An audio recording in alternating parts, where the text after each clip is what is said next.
आज के टाइम पे एक फोटो, एक कोइंसिडेंस सोशल मीडिया किसी को भी क्रिमिनल बना सकता है। अरे कहना क्या चाहते हो? कार्तिक आर्यन फंसे माइनर प्रॉब्लम में।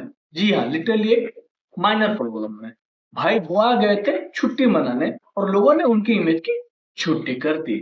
एक 17 साल की लड़की के साथ गोवा की स्टोरी में same beach, same towel, same background, same hotel में क्या दिख गया है? पूरा इंटरनेट ज़ॉम्बी मोड में आ गया।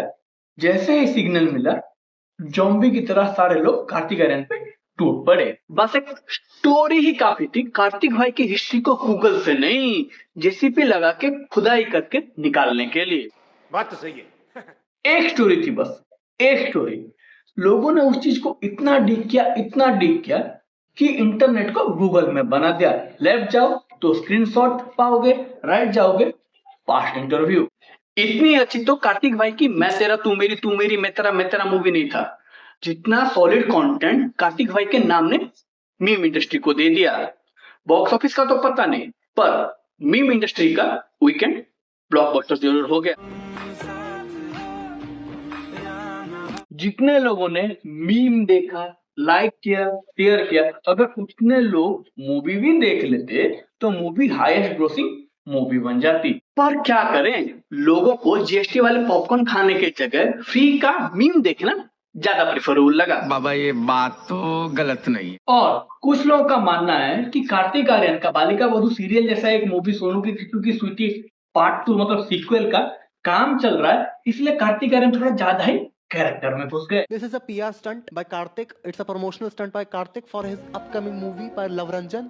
It's a sequel of Sonu Ki Titu Ki Sweetie, where Sonu wants to date a minor and Titu has to explain to Sonu कि Botox is very cheap in this country. अगर movie पे काम चल भी रहा है तो इतना डिटेल प्रोड्यूसर, डायरेक्टर, राइटर को मिलके नहीं पता होगा जितना तूने 1 मिनट में एक्सप्लेन कर दिया। इसने स्पॉइलर नहीं, पूरी मूवी का ही अंतिम संस्कार कर दिया।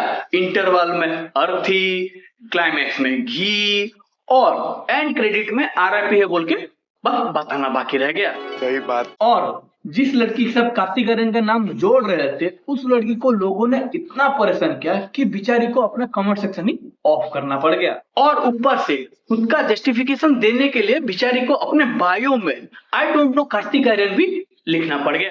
पर नहीं यार, इतना काफी थोड़ी है, ये इंडिया है, यहाँ लोग जस्टिफिकेशन नहीं एंटरटेनमेंट ढूंढ रहे हैं। इंटरनेट का यही तो एक सिंपल रूल है, राजा साहब मूवी की तरह सच बोरिंग हो सकता है, पर एलिगेशन फोन की तरह फुल एचडी में चाहिए।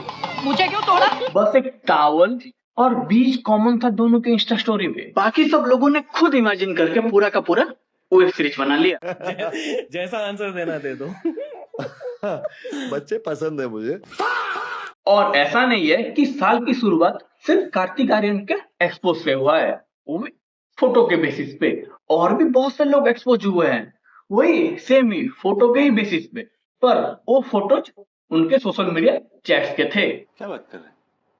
अभी तक लगभग बहुत से लोग एक्सपोज हो चुके हैं। उसमें से कोई क्रिकेटर है, कोई गेमर है, कोई टीवी शो होस्ट है, कोई इंडियन इन्फ्लुएंसर है, कोई फॉरेन इन्फ्लुएंसर है, कोई सो कॉल्ड इन्फ्लुएंसर है, कोई सो कॉल्ड एक्टर है और कोई मैन लीड बॉलीवुड का एक्टर है, जिसके बारे में हम ऑलरेडी बात कर चुके हैं। वो सब तो ठीक है मेरे भाई, पर तू एक नाम बताना तो भूल ही गया है। किसकी बात कर रहा है? एक कॉमेडियन भांजे का नंबर 1 बॉलीवुड एक्टर मामा, और उसको भी किसी और ने एक्सपोज नहीं किया, खुद की बीवी ने एक इंटरव्यू में कर दिया। देखो वो हीरो है, वाइफ लोग से ज्यादा तो ये लोग हीरोइन के साथ जिंदगी बिताते थे। आपको दिल ना पत्थर का बनाना पड़ता है भाई। क्यों आपको पार्टनर को चीट करना है भाई? तुम शादी ही नहीं करना चाहिए था ना।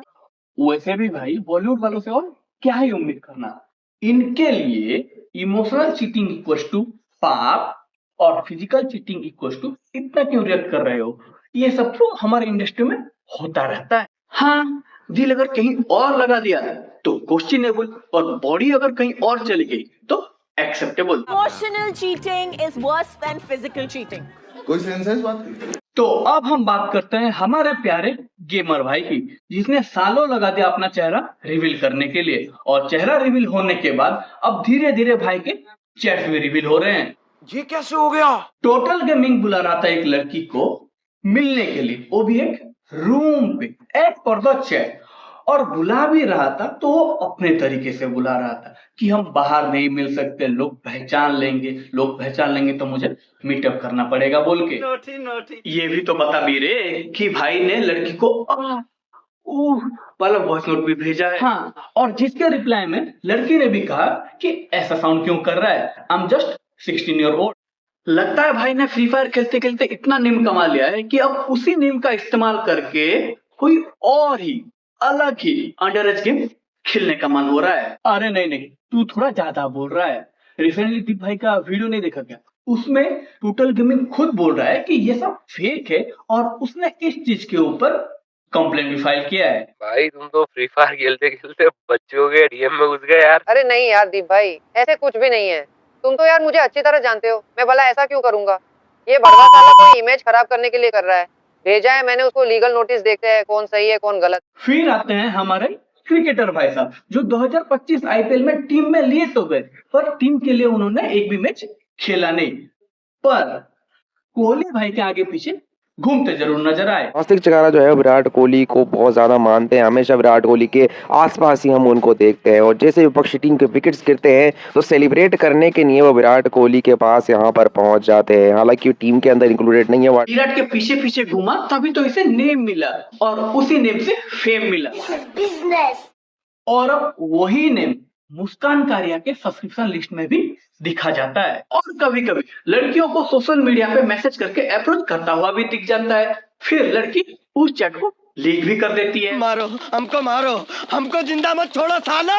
और भाई एक्सपोज करना ही है तो उसको करो ना जिसने वाकई में कुछ गलत किया हो, जिसके साथ एक्चुअली में कुछ गलत हुआ हो। हाँ, अगर सिर्फ इसलिए एक्सपोज कर रही हो क्योंकि बंदा फेमस है तो फिर वो जस्टिस नहीं, अटेंशन सीकिंग है। क्या क्या कहना क्या चाह रहे हैं भाई आप? देखो दीदी, मैं ये नहीं कह रहा कि बंदा गलत नहीं होगा, बंदा एक प्लेबॉय नहीं होगा।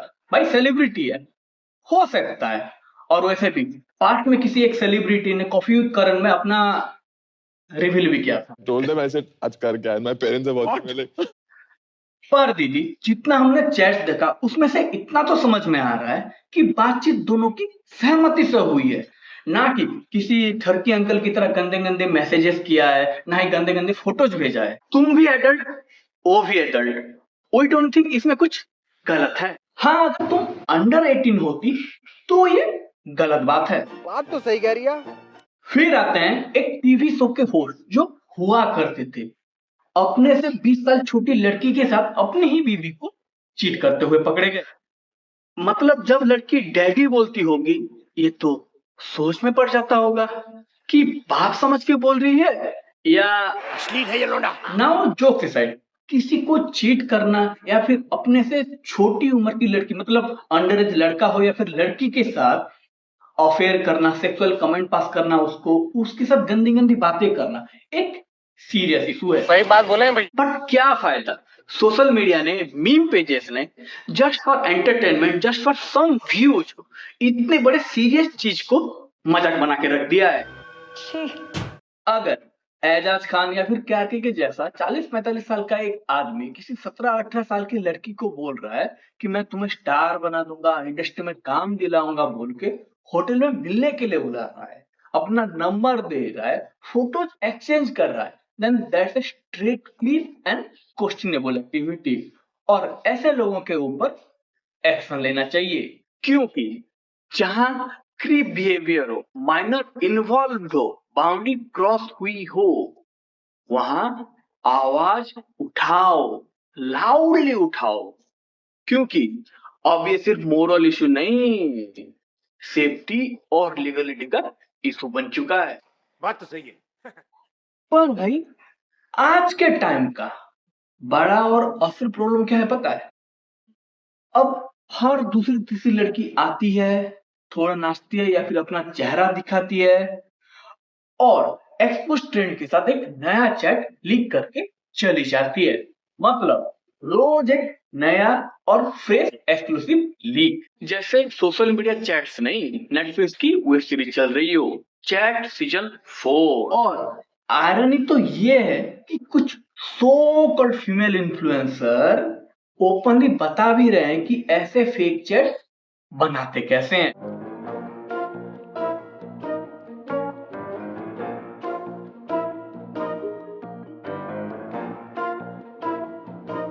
इसमें सबसे ज्यादा नुकसान हो रहा है सच का, जो सच में एक रियल विक्टिम है उनका। सही बात। और फिर अगर कोई कॉल आउट कर दे तो ये बोलते हैं हम बस अवेयरनेस फैला रहे थे। अरे दीदी, टिप्स और ट्रिक देना अवेयरनेस है या फिर तुम्हारा कंटेंट फार्मिंग? सब पता चल रहा है। क्योंकि जब प्रूफ फिल्टर के साथ आने लगे, फेक बनाना आसान होने लगे, तो समझ जाओ सच या फिर अवेयरनेस नहीं, रीच इम्पोर्टेंट हो गई है। माना कि गलत आदमी को एक्सपोज करना जरूरी है, पर किस कंडीशन में और कैसे किया जाए? जब तुम खुद ही just for some views, just for get viral, just for your self entertainment जो गलत है उस गलत को खुद ही प्रमोट कर रहे हो, जिस वजह से जो सच है वो झूठ की दुनिया में कहीं हो जाता है और झूठ लाखों में बिक जाता है। इसलिए अभी भी वक्त है, सुधर जाओ। तो बस यार, आज के लिए इतना ही। अगर वीडियो अच्छा लगा हो तो लाइक शेयर कर देना, चैनल पे हो तो for sure DK Talks Reality को सब्सक्राइब करते जाना। और इस वीडियो में दिखाए गए कोई भी पॉइंट अगर तुमको बुरा लगता है या फिर गलत लगता है तो कमेंट सेक्शन में मुझे जरूर बताना।